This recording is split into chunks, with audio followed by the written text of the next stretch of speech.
একদিকে global super league জেতানো নুরুল হাসান সোহান, সাথে আছেন জাতীয় দলের টি-20 অধিনায়ক লিটন কুমার দাস। দুই আলোচিত ক্রিকেটারের সঙ্গে শেষ মুহূর্তে যোগ দিয়েছেন অভিজ্ঞ মাহমুদুল্লাহ রিয়াদ। তিনজনকে নিয়ে যেন এক প্রকার মধুর সমস্যায় পড়ে গেছে রংপুর রাইডার্স। কাকে রেখে কাকে দায়িত্ব দেবে সেটাই বড় প্রশ্ন। সেখান থেকে রংপুর রাইডার্সের অধিনায়ক হবার দৌড়ে এগিয়ে আছেন কে, সেটাই জানবো রিপোর্ট। হেভিওয়েট দল গঠনে বরাবরই এক ধাপ এগিয়ে রংপুর রাইডার্স। বিপিএল এর সবশেষ কয়েক বছরে যে সেরা সেরা নামগুলো এসেছে 22 গজ মাথাতে, তার সিংহভাগই ঠাঁই হয়েছে রাইডার্স ডেরায়, যার ব্যতিক্রম ঘটেনি এবার আসলেও।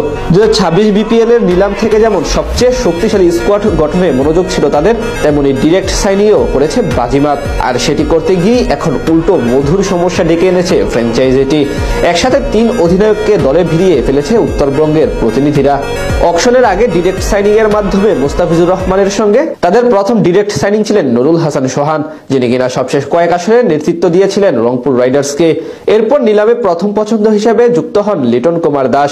আর একদম শেষ ভাগে বি ক্যাটাগরি থেকে 35 লক্ষ টাকায় মাহমুদুল্লাহ রিয়াদকে নেয় তারা, যার সুবাদে এখন অধিনায়ক নির্বাচনে নতুন ঝামেলা কাঁধে নিয়ে এসেছে রংপুর রাইডার্স। 3 জন থেকে যে কোনো একজনকে আপাতত বেছে নিতে হবে তাদের। বিপিএল এ সবশেষ কয়েক আসরে রংপুর রাইডার্সকে নেতৃত্ব দিয়েছেন নুরুল হাসান সোহান।